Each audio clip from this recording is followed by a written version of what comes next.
மாதிரி பாட்டுகள் ஸ்மார்ட்டில் எடுத்த பாட்டு தான் எல்லா பாட்டும். அதில் நிற்கிற பாட்டுகள் பாருங்கள், இன்றைக்கும் பாருங்கள். எங்கிருந்தாலும் வாழ்க, நினைப்பதெல்லாம் நடந்து விட்டால், சொன்னது நீ தான், இப்படி பல பாடல்கள். அது என்னென்னா கருத்து அந்த கதைக்கு அப்படியே பொருத்தமாக இருக்கும். ஒரு பாட்டை 5 நிமிஷத்துல டியூன் பண்ணி அந்த டியூனுக்கு பாட்டு எழுதி அந்த பாட்டை பாட வச்சு ரெக்கார்ட் பண்ணது பெரிய விஷயம் இல்லை. அந்த பாட்டை இன்னைக்கும் காலம் கடந்து எல்லாரும் ரசிக்கிறாங்களே, அதுதான் முக்கியம். Wardrobe sponsored by Big Mega Mart, number 1, Alvar Thirunagar, Valasaravakkam, Chennai 87. மற்றும் Jewelry sponsored by Taras Jewelry.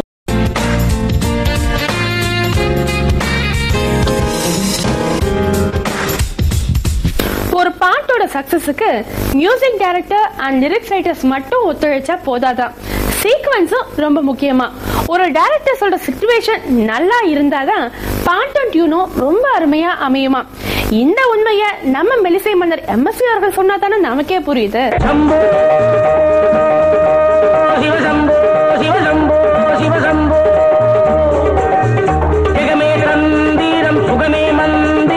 மனிதன் எந்திரம் சிவசம்போ, நெஞ்சம் ஆலயம் நினைவே தேவாலை, தினமும் நாடகம் சிவசம்போ. ஜெகமே தந்திரம் சுகமே மந்திரம், மனிதன் எந்திரம் சிவசம்போ, நெஞ்சம் ஆலயம் நினைவே தேவாலை, தினமும் நாடகம் சிவசம்போ.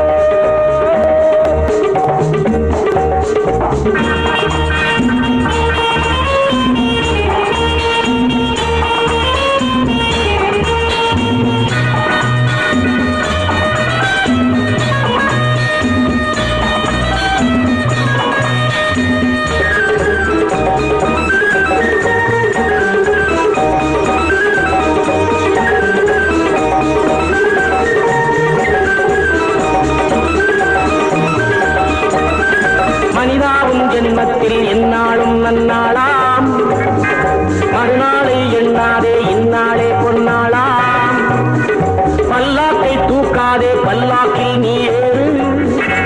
பாடல்கள், வரிகள், டியூனு, அந்த சீக்வன்ஸு இதெல்லாம் உட்காந்து சேர்ந்து டிஸ்கஸ் பண்ணால் தான் ஒரு நல்ல பாட்டு அமையும். அதனால் மெட்டு போட்டு இதுக்கு பாட்டு எதாவது சொல்லுவாங்க, அது அமையும், பட் அது போயிடும், மறைஞ்சிடும். இது வந்து சிரஞ்சீவி தன்மையாக இருக்கணும்னாக்கா இந்த மாதிரி அது ஸ்ட்ராங்காக இருக்கணும். அதே மாதிரி காதலிக்கு நேர்மறை எடுத்துங்க, அது வந்து ஒரு கே படம், அதுக்கு முக்காவாசி படம் மெட்டுக்கு போயிடுவார். விஸ்வநாதன் வேறு வேணும்னா அந்த மாதிரி ஒரு டூப் வார்த்தையெல்லாம் சொல்லினாங்க. மாடி மேலே மாடி கட்டி டாக்டர் சொல்லிட்டு விஸ்வநாதன் சொல்லலை, ஐசனோவர் நான். இந்த ஐசனோவர் வந்து விஸ்வநாதன் மாற்றினார் அளவுக்கு. அப்போ கதையில படத்துக்கும் கதாபாத்திரத்துக்கும் பாலையான பேர் விஸ்வநாதன் விட்டார்.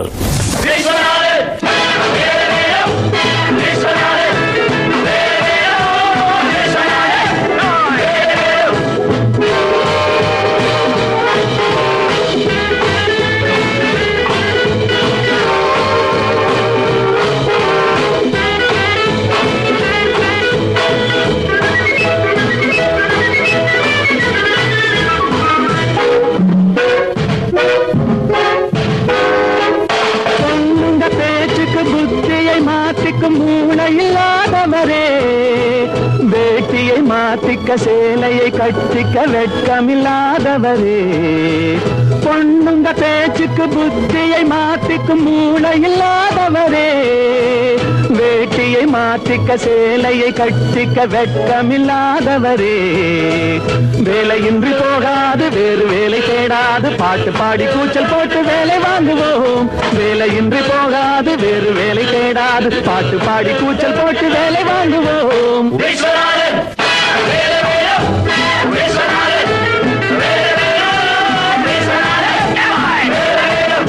MS. Viswanathan is a genius of a person.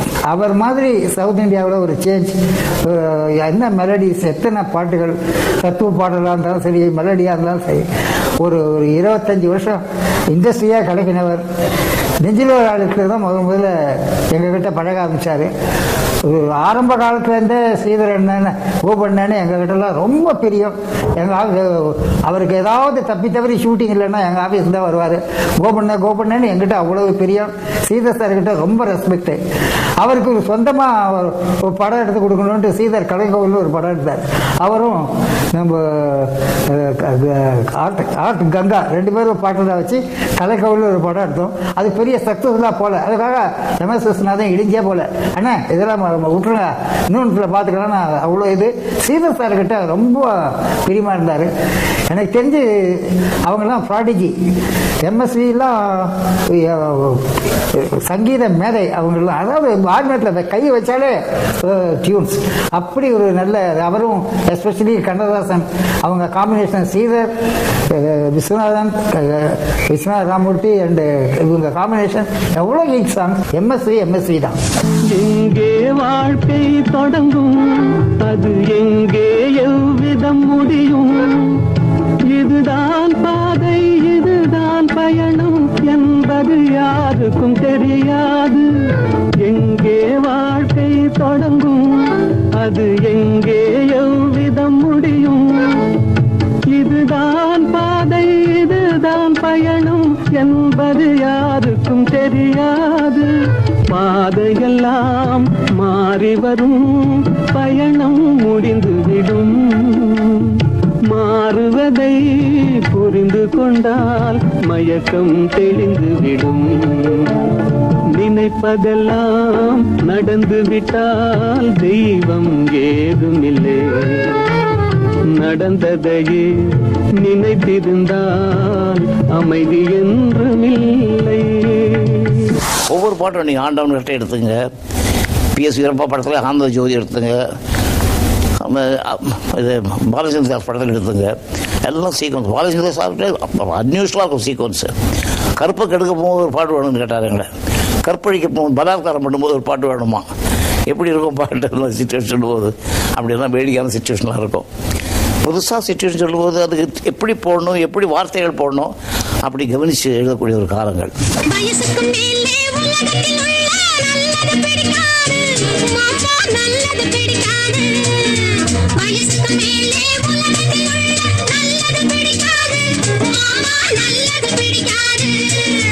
வயசு பிள்ளைகள் புதுசா பெருசா வாழ்வது பொறுக்காது, அப்பா வாழ்வது பொறுக்காது.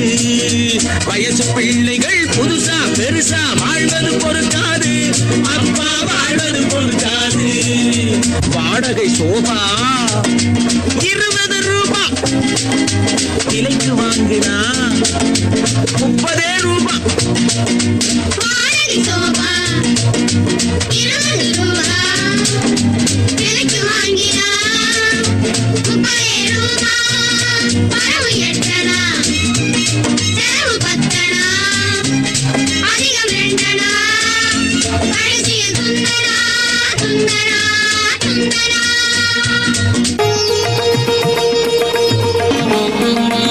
மெடிமிக்ஸ் ஹேண்ட்மேட் வழங்கும் திரும்பி பார்க்கிறேன் தொடர்கிறது. இன்னொரு ஒரு முக்கியமான ஒரு விஷயம், ராமர் ஷாம்ன்ற படத்துக்கு கம்போசிங்காக நௌஷத் மெட்ராஸ்க்கு வந்திருக்கிறாரு. அந்த சமயத்தில் அவர் வாகினியில் கம்போசிங் நடந்துகிட்டு இருக்கு. அந்த தயாரிப்பாளர் பிரசாத் கிட்ட கேட்டிருக்கிறாரு, நான் எம்எஸ்வியை பார்க்கணும், எம்எஸ்வி எங்கே இருப்பாருன்னு கேட்டிருக்கிறாரு. அவர் பிரசாத் ஃபைண்ட் அவுட் பண்ணி அது மெஜஸ்டிக் ஸ்டுடியோவில் ரெக்கார்டிங்கில் இருக்கிறாரு, நீங்கள் போனால் அவரை பார்க்கலாம் அப்படின்னு சொல்லிட்டு எங்களுக்கும் தகவல் கொடுத்துட்டாரு. நான் அந்த நேரத்தில் அந்த தேட்டரில் இருந்தேன், எம்எஸ்வியை பார்க்கறதுக்காக நான் போயிருந்தேன். ஸோ இந்த மாதிரி நௌஷட் வராருன்ற விஷயம் எனக்கும் தெரிஞ்சது. நான் நௌஷட்டை போய் ரிசீவ் பண்ணி வாங்கன்னு கூட்டிகிட்டு போய் ஹாலில் உட்கார வைக்கலான்னு கூட்டிகிட்டு போனேன். அவர் ரெக்கார்டிங் நடந்துக்கிட்டு இருக்கு, டேக்கு. உள்ளர என்னை கூட்டிகிட்டு போகாதீங்க, நான் மிக்சர் ரூமில் உட்காந்துக்கிறேன்னு சொல்லி மிக்சர் ரூமில் உட்காந்துட்டாரு. அப்போ டேக் நடந்துக்கிட்டு இருக்குது, 3-4 நிமிஷம் பாட்டு ஓடிக்கிட்டு இருக்குது. அவர் அமைதியாக உட்காந்து பாட்டை கேட்டார். பாட்டு முடிஞ்ச உடனே எம்எஸ்சிக்கு யாரும் சொல்லலை, இவர் சொல்ல வேணான்ட்டார் நௌஷட். ஐயோ அவர் போயெல்லாம் தொந்தரவு பண்ணாதீங்க, டேக் முடிஞ்ச உடனே அவரை பார்த்துட்றேன்னா இப்போ ஒன்றும் தொந்தரவு பண்ண வேணான்ட்டார். ஸோ டேக் முடிஞ்ச உடனே எம்எஸ்சி ரெக்கார்டிங் ஹாலில் இருந்து மிக்சர் ரூம்குள்ளார வராரு. வர போகும்போது எம்எஸ்சி நௌஷட்டை பார்த்து அப்படியே த்ரில் ஆயிட்டாரு. கே நௌஷட்ஜி ஆப் ஏன் அப்படின்னு சொல்லி ஓடி போய் அவர் கட்டி பிடிச்சிக்கிட்டாரு. கட்டி பிடிச்ச உடனே நௌஷடும் அவரை அணைச்சிக்கிட்டு ரொம்ப நல்லா வந்திருக்கு இந்த பாட்டு, இந்த பாட்டை நீங்கள் எப்போ கம்போஸ் பண்ணீங்க, எவ்வளோ நாள் கம்போஸ் பண்ணீங்கன்னு கேட்டார். அதுக்கு எம்எஸ்வி சொன்னார், நேற்று தான் நான் கம்போஸ் பண்ணேன், இன்னைக்கு காலையில் மியூசிஷியன்ஸ் எல்லாம் அரேஞ்ச் பண்ணி அந்த மியூசிக் எல்லாம் செட்டப் பண்ணி ரெக்கார்ட் பண்ணியிருக்கேன் அப்படின்னு சொன்னார். கேட்ட உடனே நௌஷட் சொன்னார், இந்த மாதிரி ஒரு பாட்டை ரெக்கார்ட் பண்ண எனக்கு 15 நாள் ஆகும், கம்போசிங் அரேஞ்ச்மெண்ட்ஸ் எல்லாத்துக்கும் சேர்த்து மொத்தம் 15 நாள் ஆகும், நீ ஒரு நாளில் பண்ணியிருக்கிற, என்னால் நம்பவே முடியல அப்படின்னு சொல்லி அவர் ரொம்ப அவர் மேலே சந்தோஷப்பட்டு கை குலுக்கினார் நௌஷட். உலகில் உள்ள நாடுகளில் என் கண்கள் படாத இடமில்லை, உங்களை போலே கும்பலும் கூச்சலும் பார்வையில் இதுவரை படவில்லை.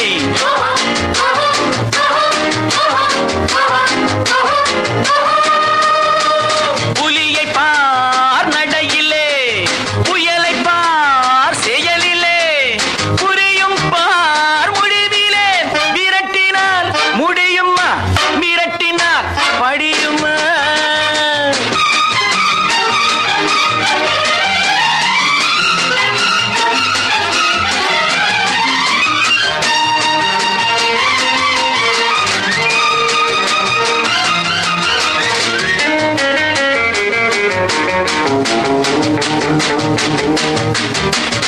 உங்கள் ஊர் எந்த ஊர், அந்த ஊர் எனது ஊர், நான் யார் தெரியும், எடுத்து சொன்னால் புரியும். கண்ணெடுத்து பாருங்கள், காதெடுத்து கேளுங்கள், நல்லவர்க்கு நல்லவன், கெட்டவர்க்கு கெட்டவன். திரு எம்எஸ்வி அவர்கள் ஒரு நேரத்தில் 3 படத்துக்கு பின்னணி இசை கோர்ப்பார். ஒரு பக்கம் ஏவிஎம் RR தியேட்டர், அங்கே ஒரு படம் ரீ ரெக்கார்டிங்க்கு ரெடியாக இருக்கிற படத்தை போட்டு பார்த்து அந்த ரீல்ஸ் எல்லாம் பார்த்துட்டு நோட்ஸ் எல்லாம் கொடுத்துட்டு அடுத்தது நேரம் இங்கேருந்து வாகினி பி தியேட்டருக்கு போவார். அங்கே போய் ஒரு படத்தை பார்த்துட்டு அதுக்கு நோட்ஸ் எல்லாம் கொடுத்துட்டு அவங்கள கம்போஸ் பண்ணி எல்லாம் ரெடி பண்ண சொல்லிட்டு அங்கேருந்து மெஜஸ்டிக் ஸ்டுடியோவுக்கு வருவார். மெஜஸ்டிக் ஸ்டுடியோவில் ஒரு படம் ரீ ரெக்கார்டிங்க்கு தயாராக இருக்கிற படத்தை போட்டு பார்த்துட்டு அதுக்கு நோட்ஸ் எல்லாம் கொடுத்துட்டு ஏவிஎம்க்கு மறுபடியும் வருவார். அந்த முதல்ல அவர் கொடுத்துட்டு போனார்ல, அந்த நோட்ஸ் எல்லாம் பார்த்து செக் பண்ணி அவங்க ரெடியாக இருப்பாங்க மியூசிஷியன்ஸ். இப்போ ரீல்ஸ் போட்டுட்டு ஒரு மானிட்டர் ரீலோட பார்ப்பார். அதில் ஏதாவது கரெக்ஷன்ஸ் இருந்தால் அந்த கரெக்ஷனை மாத்திரம் சொல்லுவார். ஃப்ளூட்டில் கொஞ்சம் சேஞ்சஸ், வயலினில் கொஞ்சம் சேஞ்சஸ் எல்லாம் சொல்லி ஒரு 5 நிமிஷத்தில் அந்த சேஞ்சஸ் எல்லாம் முடிச்சுட்டு டேக்கு எடுக்கிறது 10 நிமிஷம் அந்த ரீல் ஓடும். டேக் முடிஞ்ச உடனே அடுத்த ரீலை பார்த்துட்டு அதுக்கு நோட்ஸ் கொடுத்துட்டு திருப்பி பி தியேட்டருக்கு போயிடுவார் வாகினி. அங்கே போனால் ரெண்டாவது அங்கே கொடுத்த நோட்ஸ் எல்லாம் பார்த்து ரெடியாக இருப்பாங்க. அங்கே ரீ ரெக்கார்டிங் முடிச்சுட்டு மெஜஸ்டிக் வருவார். மெஜஸ்டிக்கில் ரெடியாக இருப்பாங்க, அதை முடிப்பார். இப்படி 3 படத்துக்கு ஒரே சமயத்தில் ரீ ரெக்கார்டிங் பண்ணுவார். இதே பாம்பே மியூசிக் டைரக்டர் ஒரு படத்துக்கு ரீ ரெக்கார்ட் பண்ணணும்னா அவங்க 10 நாள் ஒரு ரீலை போட்டு பார்த்து அதுக்கு நோட்ஸை முயலையில் உட்காந்துக்கிட்டு எழுதுவாங்க. என்னதான் எழுதுவாங்கன்னு எங்களுக்கே தெரியாது. நான் அவங்கள உட்காந்து பார்ப்பேன். பெரிய மியூசிக் டைரக்டர், அவர் பேர் சொல்ல விரும்பலை, அவங்கெல்லாம் உட்காந்து நோட்ஸ் எடுத்து அதெல்லாம் இப்போ செக்அப் பண்ணுறது மறுநாள் தான் செக்அப் பண்ணுவாங்க. ஸோ ஒரு ரீலுக்கு 2 நாள் எடுத்துப்பாங்க. இங்கே வேற எம்எஸ்வி ஒரு ரீலு 3 இடத்துல ஒரே சமயத்தில் ரீ ரெக்கார்டிங் 3 ரீல் முடிப்பார். அந்த ஒரு பெரிய திறமை எம்எஸ்வி கிட்ட தான் உண்டு அந்த திறமை. அப்படியே நான் உங்ககிட்ட முதல்ல சொல்லணும்னு நினைச்சேன், மறந்துட்டேன். என்ன மாமா, வாசல்ல ஒரு கூர்க்கா போட்டிருக்கீங்களே, அவன் என்னமா தமிழ் பேசுறான் மாப்பிள்ள. அது மட்டுமா குரல் வேற சொல்றான், பிச்சு உதறான். அது என்னமோ சொன்னானே, திக்கா கா கா கா கா, எனக்கே திக்குதே. நான் அதை மறந்துட்டேன். எதை மறந்துட்ட? நீங்க எதை மறந்தீங்க? மாப்பிள்ளை இப்ப திக்கலையே. ஓ அதுப்பா, இதுக்கு முன்ன திக்கிச்சா.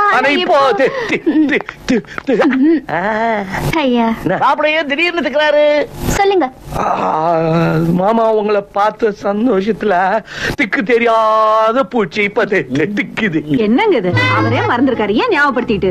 தப்பு பண்ணிட்டேன் பார்வதி, தப்பு பண்ணிட்டேன் பார்வதி. மாப்பிள்ளை நீ வாங்க உட்காருங்க. மாமா, இப்போ எனக்கு ஒரு டவுட். நம்ம பரம்பரையே இப்படி திக்குவாய் ஆயிட்டா என் பேரனுடைய கதி என்ன? நம்ம பரம்பரையில திக்கு கிடையாது, இது நடுவுல வந்தது தானே. தவிர குழந்தைக்கு திக்குமா திக்காதான்னு இப்ப சொல்ல முடியாது. ஏன்னா குழந்தைக்கு இன்னும் பேசவே வரல, இன்னும் குழந்தைய வரல. என்ன பண்றது? தொலைக்காட்சி நேயர்களுக்கு கவிஞன் பிறை சொல்லுடைய பணிவான கனிவான வணக்கங்கள். 1983 திரைப்படத்தில் மெல்லிசை மன்னர் MSV அவர்கள் என்னை முதல் திரைப்படத்தில் வந்து அறிமுகப்படுத்தினார்கள். இன்று சற்று ஏறக்குறைய 500 படத்தில் 2000 பாடல் எழுதியிருக்கேன். அது மட்டும் இல்லாமல் மற்ற பாடல்கள் ஒரு 6000 பாடல்கள் எழுதியிருக்கேன். அதற்கு அடிநாதமாகவும் முதல் வித்தாகவும் இருந்தது மதிப்பிற்குரிய மெல்லிசை மன்னர் MSV அவர்கள். உண்மையை சொல்ல போனால் நான் சென்னைக்கு வந்தப்போ தாழ்வு மனப்பான்மையோட யாரை பார்த்தாலும் மதிக்க மாட்டேன். கால் மேலே கால் உட்கார பழக்கம் எனக்கு சின்ன வயசுலேருந்து இருந்துச்சு. இவர் தான் MSVன்னு தூரத்துலேருந்து கேட்டுக்கண்ணே ஒடிஞ்சு முதல் ஹார்மோனிய பெட்டியில் மக்கள் குரல் ராம்ஜி அவர்கள் சிறை படத்துக்கு என்னை உட்கார வச்சார். அதில் உண்மை என்னன்னா, என்னை பார்த்தோன்னா தம்பி எவ்வளோ வேகத்தில் பாட்டு எழுதுவீங்கன்னு. இது ஒரு கடல், இது ஒரு சிங்கம், இது ஒரு இமயம்னு எனக்கு தெரியாது. உங்கள் டியூனோட வேகமாக பாட்டு எழுதுவேன்னு உளறிட்டார். அவர்களை புண்படுத்தணுங்கிற நோக்கம் இல்லை. இந்த வாய்ப்பு வறுமையில் கஷ்டப்பட்டு வந்தவன் இல்லையா, 12Bலையும் 12Cலையும் ரோட்டு கடையிலையும் சாப்பிட்டு வளர்ந்தவனா. நான் போய் அதை தடுமாறக்கூடாதுங்கிற ஒரு வேதனையில் வந்து உங்கள் டியூனோட வேகமாக எழுதுன்னு சொல்லிவிட்டேன். உடனே தாரார தத்த தத்த தரத்த தத்த தரத்த தத்த தரத்த தாரான்னாரு. நான் சும்மா வேடிக்கை பார்த்துட்டு இருக்கேன், அவர் ஏதோ ரசிச்சுட்டு இருக்கார், நமக்கு என்னன்னு.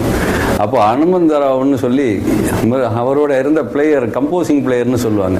அண்ணன் டியூன்னா அளவுன்னாரு. எனக்கு அளவுன்னா என்னங்கிறது வாழ்க்கையில் முறை அப்போ தான் தெரியும். அப்போ அவர் சொன்னதுனால அப்படி ராஜாத்தி ரோஜா பூவே வெட்கம் வெட்கம் ஏனோ ஒன்றும் அப்படின்னு சொன்னேன். உடனே கோவமா அவருக்கு ஒரு மேனரிசம் உண்டு. எப்பயுமே இந்த மூக்கை பிடிச்சி அப்படின்னாருன்னா அப்படியே ஒரு 2500 டியூன் வந்து கொட்டும். அப்படி சொன்னோன்னே உடனே நான் என்னை பார்த்து திருட்டு கோடின்னு சொன்னார். எனக்கு ஒரு கோவம். எப்பயுமே நம்ம கஷ்டத்தில் இருக்கக்குள்ள யாரும் எதை சொன்னாலும் கோவம் இல்லையா. என்னை பார்த்து திருட்டு கோடின்னு சொல்லிட்டாருன்னொன்னே அனுமந்தரா அளவு அளவு அப்படின்னாரு. அப்போ உடனே மலர்ந்து வாடி மகிழ்ந்து வாடி நெகிழ்ந்து வாடின்னு சொன்னேன். எதுக்கு இதை சொல்கிறேன்னா, திடீர்னு வெளில போன MSV அவர்கள் அவன் எழுதிடுவான் என்று சொல்லிவிட்டு சென்றார். அதுக்கப்புறம் அவருடைய தனிப்பாடல்கள் ஒரு 200-250 பாடல்கள் எழுதுகிற வாய்ப்பு எனக்கு கிடைச்சிச்சு. 1000 கனவுகள் 1000 நினைவுகள் ஆசையில் குலமகள் சுமந்து வந்தாள். காதலில் சேர்ந்தது கருவுக்குள் பூத்தது கைதொட்டு காட்டவே பறந்து வந்தாள். வளரும் பிள்ளையோ கருவோடு வழங்கிய காதலன் சிறையோடு.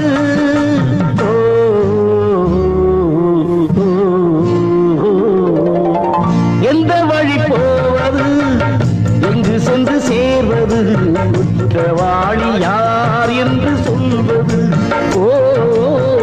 சட்டமே தடுமாறி போனது. தமிழ் கிடையாது. ஆனால் ஒரு அட்சரம் தப்பா ஒருத்தர் பாடிட்டு அவருக்கு வருகின்ற கோபம் இருக்குதே, அது நிச்சயமா நீங்க ஒரு சிங்கம் சிலிர்த்து எழுந்த மாதிரி இருப்பார். அவர் தமிழுக்கு செய்த சேவை இருக்கே, அவர் ஒரு தமிழ் கடவுள்னு கூட சொல்லலாம். என்னன்னு கேட்டீங்கன்னா, படிக்காதவனுக்கும் பாமரனுக்கும் பாட்ட கண்ணதாசன் வரிகளையும் மிகப்பெரிய கவி சக்கரவர்த்தியுடைய வரிகள் எல்லாம் இதயத்தில் செலுத்தக்கூடிய ஆற்றல் வந்து MSV அவர்களுக்கு உண்டு.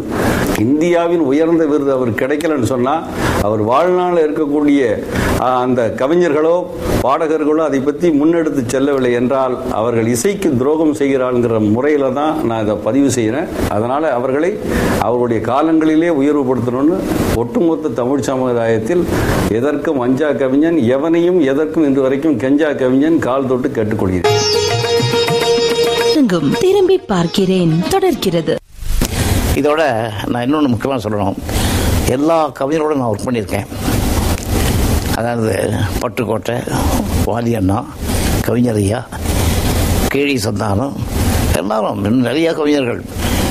எல்லாரும் எழுதினாலும் எப்படி எழுதினாலும் கவிஞருக்கும் வாலியண்ணாக்கும் கூட சண்டை எனக்கு சச்சரவு இருக்கு பாருங்க. அது வந்து எப்படின்னா குடும்ப நட்பு மாதிரி தான் இருக்கும். பாட்டுகள் நல்லா வரணுங்கிறதுக்கும் அந்த விட்டு கொடுக்க மாட்டார். எப்படி நான் நினைக்கிற டியூன் அப்படி போட்டால் தான் பாட்டு நல்லா வரும். அது மாதிரி வார்த்தையும் அப்படி தான். இவங்களுக்குள்ள எப்படின்னாக்கா போட்டி தான் இருக்கும், பொறாமை இருக்காது.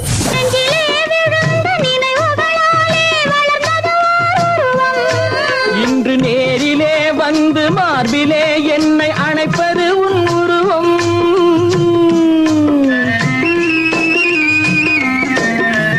நேரிலே வந்து மார்பிலே என்னை அணைப்பது உன்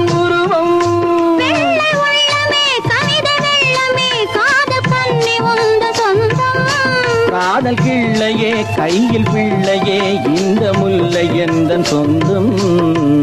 பொய்யிலே பிறந்து பொய்யிலே வளர்ந்த புலவர் பெருமானே, உன்னை புரிந்து கொண்டான் உண்மை தெரிந்து கொண்டான் இந்த புலவர் பெருமானே. பொய்யிலே பிறந்து பொய்யிலே வளர்ந்த புலவர் பெருமானே. பட்டுக்கோட்டையினுடைய விசேஷம்லாம் கேட்டிங்கன்னா, அவர் எங்கே போய் கேட்டாலும் பாரதியார் மாதிரி, பாரதிதாசன் மாதிரி அவருடைய வரிகளுக்கு தான் நம்ம மெட்டு போட்டோம். மெட்டு கொடுத்தாருனா பாட்டு அது டிலே ஆகும். ஆனால் ஒரு பாட்டு என்ன ஆயிடுச்சு, எனக்கு அவருக்கு பெரிய சப்பையாக இருந்துச்சு.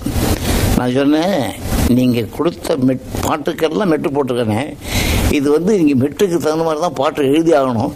அந்த சிச்சுவேஷன் அப்படி சொல்லியிருக்காங்க. எப்படி சிச்சுவேஷனாக்கா, ஜிக்கு ஜிக்குன்னா ஜிக்குன்னா ஜிக்குன்னு நெய்துக்கிட்டே பாடணும் பாட்டு. அந்த ரிதம் வேணும். அதுக்கு ஒரு டியூனுக்கு தான் நீங்கள் போட்டு எழுதணும். நீங்கள் தயவுசெய்து எழுதணும்னு சொல்லி சண்டை போட்டேன். அப்படின்னா நான் வேறு ஏதாவது செய்தி வேணும்னு சொன்னேன் போர்டில். இல்லை நானே எழுதுனாரு. அப்புறம் அந்த சந்தத்தை போட்டு அவர்கிட்ட அந்த சந்தத்தை கொடுத்து அனுப்பிச்சேன். அவர் 3 நாளாக வீட்லேயும் இல்லை, எங்கே போயிருக்காருன்னு தெரியல. நாங்கள் எங்கேயோ மகாலிபுரத்தில் எங்கேயோ தென்னடி கீத்தில் உட்காந்து சின்ன சின்ன இழை பின்னி பின்னி வரும்னு பாட்டு எழுதி கொண்டு வந்து கொடுத்தாரு. சந்தம் எப்படி இருந்ததோ அதே மாதிரி கரெக்டாக எழுதினார். அப்படி சந்தத்துக்கு எழுதின பாட்டு அவர் வாழ்க்கையில் அவருடைய பாட்டு தான் முதல் பாட்டாருன்னு நினைக்கிறேன். அதுக்கப்புறம் நிறைய படங்களில் கூட எழுதியிருக்காரு. அவருடைய பாட்டுக்கு தான் மெட்டு போட்டிருக்கோம். இப்படி ஒரு கவிஞரோட ஒர்க் பண்ணும்போதும் சில பாட்டு சந்தத்துக்கு எழுதணுனாக்கா நம்ம சொந்தம் கொடுக்கணும். அவர் சொந்தத்துக்கு எழுதா அவர் பாட்டை வாங்கிட்டு நம்ம மெட்டு போடணும். இப்படி போட்டாக்கா அது எப்பவுமே சிரஞ்சீவியாக இருக்கும். உலக இசைய தமிழ்ல புகுத்தின பெருமை நம்ம மெல்லிசை மன்னர் எம்எஸ்வி சார் அவர்களுக்கு உண்டு. உதாரணமா எகிப்தியன் இசைதான் பட்டத்து ராணிங்கிற பாட்டு, பெர்சியன் இசைதான் நினைத்தேன் வந்தாய் 100 வயதுங்கிற பாட்டு, லத்தீன் இசைதான் யார் அந்த நிலவுங்கிற பாட்டு, ரஷ்யன் இசைதான் கண் போன போக்கிலே கால் போகலாமாங்கிற பாட்டு, மெக்சிகன் இசைதான் முத்தமிடும் நேரம் இப்போங்கிற பாட்டு. சோ நம்ம மெல்லிசை மன்னர் எம்எஸ்வி அவர்கள் நிஜமாவே ஒரு இசை சங்கமம் தான். Wardrobe sponsored by Big Mega Mart, number 1, Alvar Thirunagar, Valasaravakkam, Chennai 87 மற்றும் Jewelry sponsored by Taras Jewelry, கச்சேரி ரோட். நெஞ்சில் தைரியம் இல்லை பலருக்கு, நீ இருட்டில் நின்று கண்ணடித்தான். நீ இருட்டில் நின்று கண்ணடித்தான், அது எப்படி தெரியும் அவளுக்கு? வந்து சொல்லும் வரைக்கும் தன் வயசு. ஷோ அவர்கள் படம் ஒர்க் பண்ணேன். அதில் ஷோ டைரக்ஷன் எழுதி என்னை மியூசிக் டைரக்டர் ஆக்கி ரொம்ப பிரமாதம் எடுத்தார் படம். அதில் ஒரு பாட்டு கம்போஸ் பண்ணி பாட சொன்னார். அந்த பாட்டு ஒரு முஸ்லீம் சப்ஜெக்ட். அந்த பாட்டு கம்போஸ் பண்ணி பிரமாதமாக வந்தது பாட்டு. அப்புறம் இது பாட்டெல்லாம் கேட்டு இது நீங்கள் தான் பாடணும் வயசு அப்படின்னாரு. நான் சொன்னேன், நான் பாட்டு பண்ணி பாட வைக்க வேண்டியவன், பாடக்கூடிய நல்ல இது இன்னும் சோன்ஸோ படம் நல்லாயிருக்கும். அப்போது அதுக்கு முன்னால் முகமது ரஃபி நான் வேதக்காரின்னு ஒரு ஹிந்தி படம் எடுக்கும்போது அவர் வந்தார். அவர் பாட வைக்கிறேன்னு சொல்லியிருந்தவரை. அவர் என்ன சொன்னார், நான் தெலுங்குலாம் பாடியிருக்கேன், தமிழ் பாடணும் எனக்கு சான்ஸ் கொடுத்து சொன்னார். நான் என்ன நினச்சேன், ஒரு முஸ்லீம் சப்ஜெக்ட் மாதிரி தானே அது, இவர் பாடினா நல்லா இருக்கணும்னு எவ்வளோ கெஞ்சி கேட்டேன் ப்ரொடியூசரை, அதை ஷோ அவர்களை. சரி பாட வைக்கலாம் சொல்லி பாருங்கன்னாரு. நான் கூப்பிட்டேன் அவரை. கூப்பிடும்போது அவர் உடனே அவைலபிளாக இல்லை, 20 நாள் டைம் இருந்தார். அவர் ஹஜ்ஜுக்கு எங்கேயோ இதுக்கு போயிருக்கார், நமாஸ் பண்ணுறதுக்கு. வர்றதுக்கு 20 நாள் ஆகும்னு சொன்ன உடனே அது வரைக்கும் தாங்காது, நான் படத்தை ரிலீஸ் பண்ணி ஆகணும், இது வேறு ஏதாவது பாட வைக்கணும்னு சொல்லி நான் சொன்னேன். இப்போது சீர்காழி கோவிந்தராஜன் பாடலாம், இல்லை நாகூர் ஹனீஃபா பாடலாம், இப்படி ஒரு 4-5 பேர் கொடுத்தேன். அவங்க பண்ணால் நல்லா இருக்கும் அந்த பாட்டு, பிச்சில் வேறு இருக்குது. இல்லை நீங்கள் பாடுற மாதிரி வராது, எனக்கு அவருக்கு ஒரு சண்டையே வந்தது. இல்லை அப்படின்னா ஒரு வேலை செய்வோம், அப்படி ஷீட் எழுதி போட்டு பார்ப்போம் அப்படின்னு அவரே சொன்னார் ஐடியா. சரி எழுதுங்கன்னு சொல்லி ஷீட்டு போட்டு நாங்கள் கம்போஸ் பண்ணுற பக்கத்தில் ஷீட்டு குலுக்கி ஷீட் எடுத்து பார்த்தா என் பேர் வந்தது. என் பேர் வந்தவுடனே வேறு வழியே இல்லை, நானே பாடினேன், கஷ்டப்பட்டு பாடி அந்த பாட்டு ஓஹோன்னு ஆச்சு, பாப்புலர் ஆகி போச்சு. நீ இல்லாத இடமே இல்லை, நீதானே உலகின் எல்லை. அல்லா அல்லா அல்லா அல்லா, நீ இல்லாத இடமே இல்லை, நீதானே உலகின் எல்லை. அல்லா அல்லா அல்லா அல்லா அல்லா அல்லா அல்லா. இவரை முதல்ல நான் விஸ்வநாத் தான் பாடணும் அப்படின்னு. அவர் வந்து நான் மாட்டேன், நான் சரியா இருக்காது, நான் ரஃபியை கூப்பிடுறேன், அவனை கூப்பிடுறேன், இவனை கூப்பிடுறேன்னு. நான் சொன்னேன் சரி சார் சீட்டு குலுக்கி போட்டுடலாம் அப்படின்னு. ரைட்டு, சீட்டு குலுக்கி போட்டுடலான்னு போட்டோம். ரஃபி, டிஎம்எஸ், எம்எஸ் விஸ்வநாதன் அப்படின்னு 3 பேர் போட்டோம். 3 பேர் சீட்டு குலுக்கி போடுறது, சீட்டை அவரே எடுக்கிறது. அவர் எடுத்தார், எம்எஸ் விஸ்வநாதன் வந்தது. வந்த உடனே அவர் தான் பாடுறதுன்னு தீர்மானம் ஆகிடுது, அவரே பாடிட்டார். அப்போதான் மற்றவங்க கூட இருந்தவங்க சொன்னாங்க, சார் 3 சீட்லேயும் உங்கள் பேரையும் எழுதிவிட்டாச்சோ, எம்எஸ்வினே எழுதிவிட்டான் சார் 3த்துலேயும். நான் அதான் பண்ணேன் இது. அப்புறம் சொல்லுவார் அவர், இந்த மாதிரி ஏமாற்றி என்னை பாட வச்சுவிட்டான் அப்படின்னு. அந்த பாட்டு அவ்வளோ பெரிய ஹிட் ஆச்சு. அல்ல அவர் பாடினது. ஒரு ரொம்ப எளிமையான மனுஷன், அவ்வளோ மேதை. அவர் போட்ட டியூன் இன்னைக்கு இல்லாமல் தெருவில் போச்சு கூட இங்கே கேட்டால் நின்று கேட்டுட்டு போத்தணும். அந்த மாதிரி ஒரு ஒரு மேதாவி கொஞ்சம் கூட தன்னுடைய மேதையை வெளியில் காமிச்சிக்காம ரொம்ப ஹம்பிளா, ஒரு லாட் ஆஃப் ஹியூமிலிட்டி அவர் பழகிறத பார்த்தாங்க. இப்படியெல்லாம் மனுஷங்க எடுக்க முடியுமா? சக்ஸஸை பார்த்தவங்க, பணத்தை பார்த்தவங்க, செல்வாக்கு புகழை பார்த்தவங்க இவ்வளவு சாதாரணமாக இருக்க முடியுமான்றது ஆச்சரியமா இருக்கு. பரமசிவம் இப்படி வா. என்ன அப்பனே, காலேஜில் படித்துக் கொண்டிருக்கும் உன் மகள் தற்சமயம் காதல் வயப்பட்டு ஒருவரோடு ஊர் சுற்றி கொண்டிருக்கிறாள். ஐயோ, இது நிஜமா? என் 12 கண்களால் பார்த்தேன். உன்னை எச்சரிப்பது என் கடமை, எச்சரித்து விட்டேன். ஓ, உடனே போய் ஏதாவது செய். முருகா! என்னங்க என்னாச்சு? ஒரு கெட்ட கனவு கண்டேன் நம்ம பொண்ணை பத்தி. என்னது, பொண்ணு கெட்டு போன மாதிரியா? இன்னும் அந்த அளவுக்கு போல நினைக்கிறேன். எங்க அப்பா முருகன் இருக்கானே, வரதாச்சாரி ரூபத்துல வந்து வரதாச்சாரியே தான். ஹலோ வரதாச்சாரி. நான் தான் பேசுறேன்னு உனக்கு எப்படி தெரியும்? எனக்கு தெரியும். என்ன விஷயம்? இங்க மெட்ராஸ்ல காலேஜ்ல படிச்சுக்கிட்டு இருக்காள உன் பொண்ணு ஜானகி யாரோடய சுத்திட்டு இருக்கா, அவ்வளவுதானே? எனக்கு எல்லாம் தெரியும். முருகன் சொல்லிட்டான்.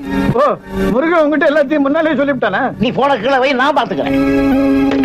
என்னங்க, யார் போன்ல? நம்ம வரதாச்சாரி தான். எங்க அப்பா முருகன் சொன்னதும் பறிச்சு போச்சுமா. என்ன? ஜானகி யாரையோ லவ் பண்றாளாம். ஜானகி அந்த மாதிரி பொண்ணு இல்லைங்க. இந்த வக்கீல்களுக்கு வேற என்ன வேலை? 2 பக்கமும் சிண்டு முடியலன்னா தூக்கமே வராது உங்களுக்கு. அவனை பத்தி அப்படி சொல்லாத.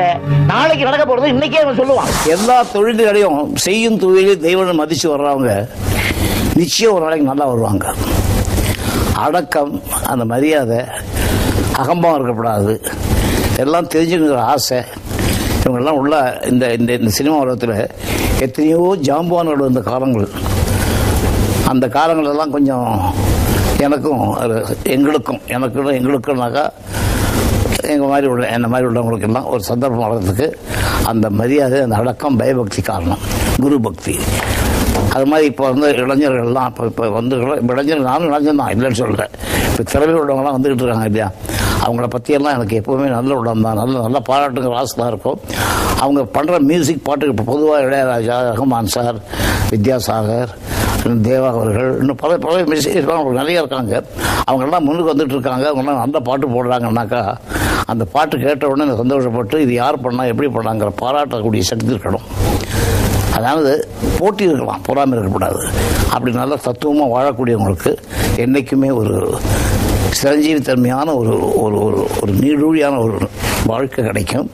அது மாத்திரம் இல்லை, இன்னும் தெரிஞ்சுக்கணும் தாகம் இருக்கணும். அப்புறம் தான் நல்லா வர முடியும்.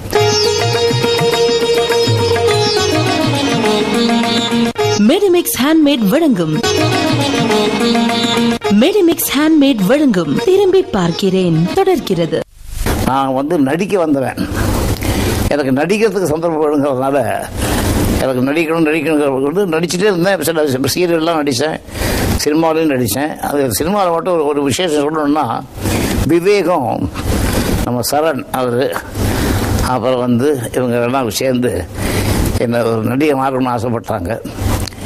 வந்து கதையெல்லாம் சொன்னாங்க. நான் வேண்டாப்பா இன்னும் நடிக்க வேணாம்னு சொன்னேன். அப்போ தான் சொன்னாங்க, மெஸ் விஸ்வநாதன் ரோல் கவிஞர் கண்ணதாசனை பற்றி நீங்கள் பேசிட்டே இருப்பீங்க, அப்படி ஒரு ரோல்னாங்க. அப்படியா, ரொம்ப சந்தோஷம் சொல்லி காதல் மன்னரில் நடித்தேன். அதுக்கு முன்னாடி படம் நடித்தவன் தான். பட் அந்த காதல் மன்னரில் நடிக்கும் போது மட்டும் கவிஞரை பற்றி பேசணுங்கிற மாதிரி எனக்கு ரியலாக அவரை பற்றி பேசும்போது எப்படி பேசணும் அப்படி உண்மையாகவே பேசி நடித்தேன்.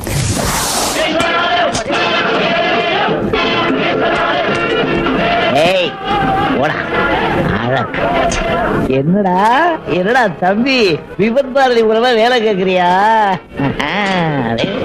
பழைய ரேடியோ தான், ஆனா இன்னும் நல்ல சவுண்டா தான் இருக்கு. இந்த ஜாட பேசுற வேலையெல்லாம் நம்ம கிட்ட வேண்டாம். இப்ப உனக்கு என்ன வேணும்? இந்தாங்க, எனக்கும் சிவாவுக்கும் இந்த மாசம் டோக்கன் புக். ஓகே, எங்கேப்பா உன் நண்பர்? அக்காடின்ல காத்து பிடிக்கிறானா? அவன் எல்லாத்தையும் மாத்தி மாத்தி செய்யறான். அங்க போனா 2 வீலர் டியூன் பண்றான், இங்க வந்தா அக்காடின்ல காத்து பிடிக்கிறான். டேய் நலபீமா, ரசத்துல உப்பு போட்டியா? இங்க வர்றா, அது எப்படி இங்க இருந்த ரசத்துல உப்பு போடாதெல்லாம் கண்டுபிடிக்கிறீங்க? பிலிம் காட்டுறீங்களே வாசனை. அதுக்கு மாதிரி நடிச்ச படங்கள்லாம் சிவாஜி கூட பார்த்து ரொம்ப அப்ரிஷியேட் பண்ணாரு. அவர் உண்மையாக சொல்லலாம் போறதுக்கு நடிச்சிட்டாரு, சந்தோஷப்பட்டேன். அப்புறம் இன்னொரு விஷயம் தெரியுமா விஷயம் அப்படின்னாரு, ரொம்ப நல்லா நடிச்சிருக்கேன், நானும் மியூசிக் பண்ண போறேன் அப்படின்னாரு. ஐயோ, அப்போ என்னை கில்லர் பண்ண நினைச்சேன். இப்போ நீங்கள் மியூசிக் பண்ண முடியும், என்னால் நடிக்க முடியாதுன்னு கேட்டேன். இல்லை நீங்கள் பண்ணுங்க அப்படின்னாரு. இப்படி எதுக்குனாக்கா ஒவ்வொரு தொழிலையும் யாராவது முன்னேறி வர்றாங்களோ அவங்களெல்லாம் பார்த்து மகிழ்ச்சி அடையணும். அப்படி மகிழ்ச்சி தான் எனக்கு உள்ளமே, அது எனக்கு சந்தேகமே இல்லை.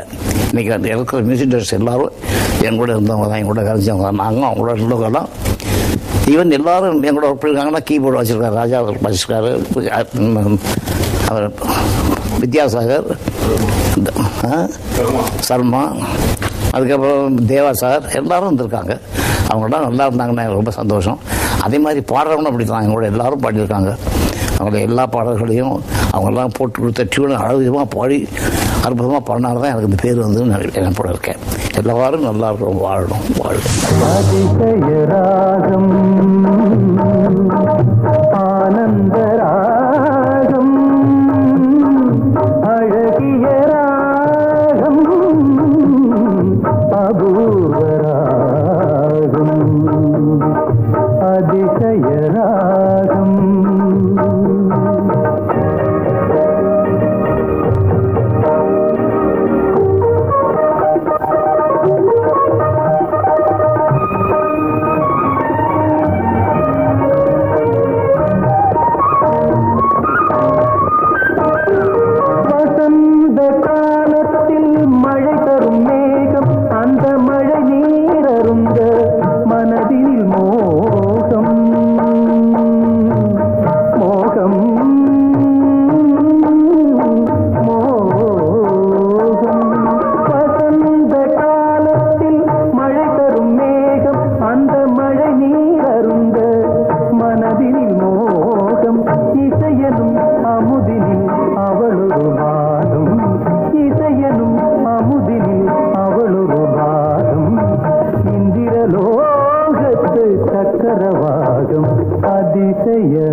அதுக்கப்புறம் இன்னொரு முக்கியமான விஷயம் என்னன்னு கேட்டீங்கன்னா, ராத்திரி இப்போ கவிஞர் இறந்ததுக்கப்புறம் எனக்கு எப்படியும் அடிக்கடி சொப்பம் வரும். அவரை பற்றி நினைச்சாலும் நினைக்கிறாலும் எப்படி உண்மையை சொல்கிறேன், நான் ஒரு 10 நாளைக்கு ஒரு தடவை அவர் சொப்பம் காண மாட்டேன். அப்படி இருக்கும்போது தான் அவர் இறந்ததுக்கப்புறம் அந்த கிணா கண்டேன். நான் பீச்சில் வாக்கிங் போகும்போது அந்த பாரதிதாசன் சிலம்பு நிற்பேன். நான் ஒரு நாளைக்கு நின்று அவர் பார்த்துட்டே இருக்கும்போது ஓங்கி தலையில் ஒரு கொட்டு, திரும்பி பார்த்தா கவிஞர். ட்ரீம், அது சொப்பனம். சிலையை பார்த்துட்டு இருக்கேன், எனக்கு ஒரு சிலை வைக்கிறியாடான்னு கேட்டார். நான் எங்கே போவேன், நான் என்னடா என்னுடைய பாடல்கள்லாம் பாடி எல்லாரையும் கூப்பிட்டு போய் கரெக்ட் பண்ணி எனக்கு ஒரு சிலை அப்படின்னாங்க. அதே மாதிரி எல்லாரும் வந்தாங்க என் கூட. எல்லாம் இப்போ மியூசிக் டைரக்டர் எல்லாரும் பாடுறவங்க, நடிக்கிறவங்க எல்லாரும் வந்து என் கூட ஒத்துழைச்சி அந்த கவிஞருக்காக சிரமப்பட்டு அந்த கவிஞர் ரசிகர்கள்லாம் சேர்ந்து ஒரு சிலை வைக்கக்கூடிய ஒரு பாக்கியத்தை உண்டு பண்ணாங்க. அந்த சிலை வைக்கக்கூடிய சிலையெல்லாம் சேர்க்கிறதுக்கெல்லாம் நாங்கள் சம்பாதிச்சிட்டோம். அது வைக்கக்கூடிய இடம், அதுக்கு பணம் கட்டணும், இதெல்லாம் கஷ்டமாக இருந்தது. அப்போ தான் நான் என்ன பண்ணேன்னு முடியல. நேராக போய் அம்மாவை பார்த்தேன், ஜெயலலிதாவை பார்த்தேன். அவங்ககிட்ட சொன்னேன் இந்த மாதிரி இருக்குன்னு. நீங்கள் ஒன்றும் கவலைப்படாது, நான் பார்த்துக்கிறேன்லான்னு சொல்லி அவங்க கஷ்டப்பட்டு எனக்கு இந்த சிலையை வச்சு கொடுத்தாங்க. நாங்கள் எல்லோரும் வந்தோம். அவங்க ஒரு வார்த்தை சொன்னாங்க, அது இன்னும் மனசில் ஞாபகம் இருக்குது. விசு, உங்களுக்கு யாராவது வேணுமோ அவங்களெல்லாம் கூப்பிட்டுருங்க, நானும் வரேன், வந்து பண்ணித்தரேன்னு எனக்கு அவங்க பண்ணி கொடுத்தாங்க. மானிட இனத்தை ஆட்டி வைப்பேன், அவர் மாண்டு விட்டால் அதை பாடி வைப்பேன். நான் மானிட இனத்தை ஆட்டி வைப்பேன், அவர் மாண்டு விட்டால் அதை பாடி வைப்பேன். நான் நிரந்தரமான ஆனவன் அழிவதில்லை, எந்த நிலையிலும் எனக்கு மரணம் இல்லை. ஒரு கோப்பையிலே என் குடியிருப்பு, ஒரு கோலமையில் என் துணையிருப்பு, இசை பாடலிலே என் உயிர் துடிப்பு, நான் பார்ப்பதெல்லாம் அழகின் சிரிப்பு. இது கண்ணதாசனுக்கு விஸ்வநாதனுக்கு இருந்த நட்பு இது இந்த ஜென்ம நட்பு அல்ல. உலகத்தையும் பார்க்கும்போது இந்த ஜென்ம நட்பு அல்ல. அது ஏதோ ஒரு 10 அல்லது 15 ஜென்மங்களாக தொடர்ந்து வருகிற நட்பு போலத்தான் தெரிகிறது.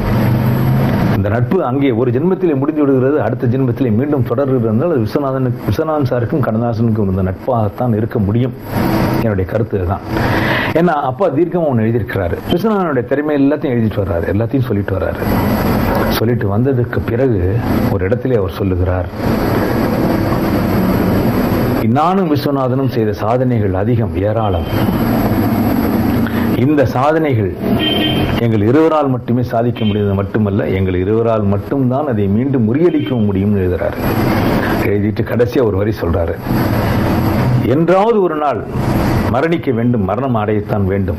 அப்படி மரணம் அடைகிற பொழுது, அந்த சாவு வருகின்ற பொழுது நான் விஸ்வநாதனை முந்திக்கொள்ள வேண்டும் என்றுதான் கவியரசர் கண்ணதாசன் அங்கே சொல்லுகிறார். விஸ்வநாதனுக்கு முன்னால் கவியரசர் கண்ணதாசன் இறப்பதை கருதினார். காரணம் என்னவென்றால் அந்த நட்பு அவ்வளவு ஆழமான நட்பு.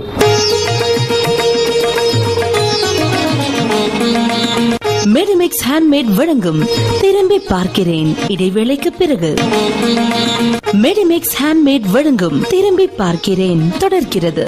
எம்எஸ்சி அவர்கள் கண்ணதாசனுக்காக வருஷா வருஷம் ஏதாவது ஒன்று செய்யணும்னு சரவணன் சார்ட்ட சொன்னார். அப்போ சரவணன் சார் சொன்னார், இது வருஷா வருஷம் அப்படி நடத்துறதா இருந்தால் அது கண்ணதாசன் விஸ்வநாதன் அறக்கட்டளைன்னு ஒன்று ஆரம்பிப்போம்.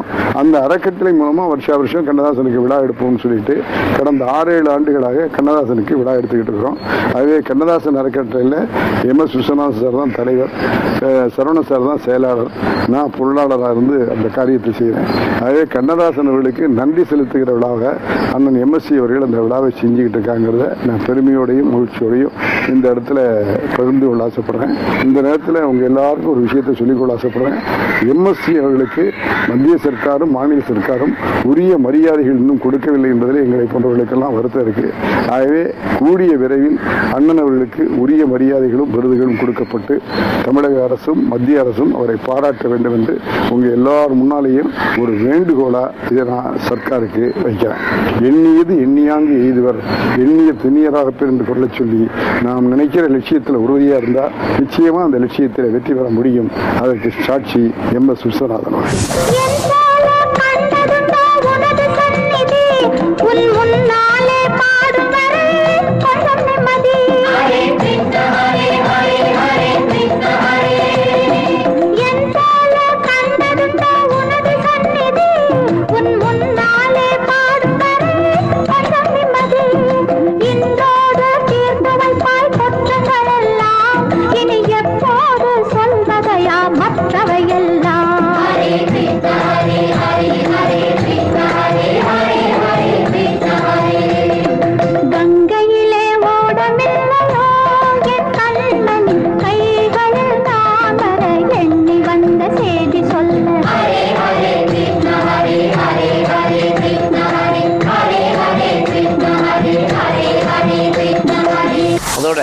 குடும்பம் ஒரு கோயில் அப்படின்னு சொல்லுவாங்க.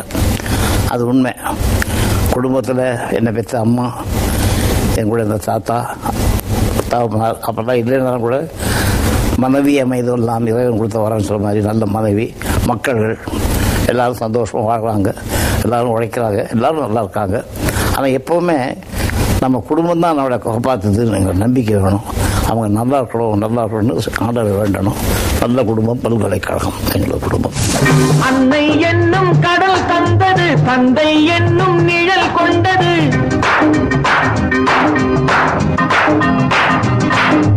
அன்னை என்னும் கடல் தந்தது, தந்தை என்னும் நிழல் கொண்டது. பிள்ளை செல்வம் என்னும் வண்ணம் கண்ணன் பிறந்தார்.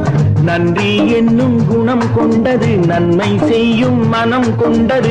எங்கள் இல்லம் என்னும் பேரை கண்ணன் வளர்ப்பார்.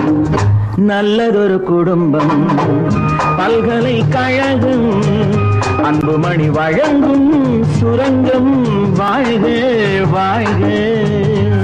திரும்பி பார்க்குறேங்கிற நிகழ்ச்சி ரொம்ப நல்ல விதமாக போயிட்டு இருக்குது. இன்னும் பல ஆண்டு போனாலும் போயிட்டே இருக்கும் அது. ஆனால் இது உண்மையாக நான் தான் திரும்பி பார்க்குறேன். உங்களை திரும்பி பார்க்குறேன்னு நான் சொல்லலை. உங்களை திரும்பி பார்க்குறதுக்கு நான் பார்த்தாகணும். ஒவ்வொருத்தர் லைஃப்லையும் அவன் திரும்பி பார்த்து தான் இருக்கணும். அப்போ தான் அது ஞாபகம் இருக்கும், ஞாபக சக்தி வரும். திரும்பி பார்த்துட்டே இருக்கணும். லைஃப்பை மறக்கக்கூடாது. எப்படி வந்தோம், யாருக்காக உழைச்சோம், எப்படி உழைச்சிட்டு இருக்கோம் அப்படிலாம் ஞாபகம் வச்சுக்கணும். இதை சொல்கிறதுக்கு நான் ரொம்ப அதிர்ஷ்டப்பட்டிருக்கேன். இதுக்காக உங்கள் பங்கெடுத்த எல்லாருக்கும் நான் எங்கள் வாய்ஸ் முழுக்க வாழ்நாள் முழுக்க நன்றியுடன் இருப்பேன். ரொம்ப சந்தோஷம்.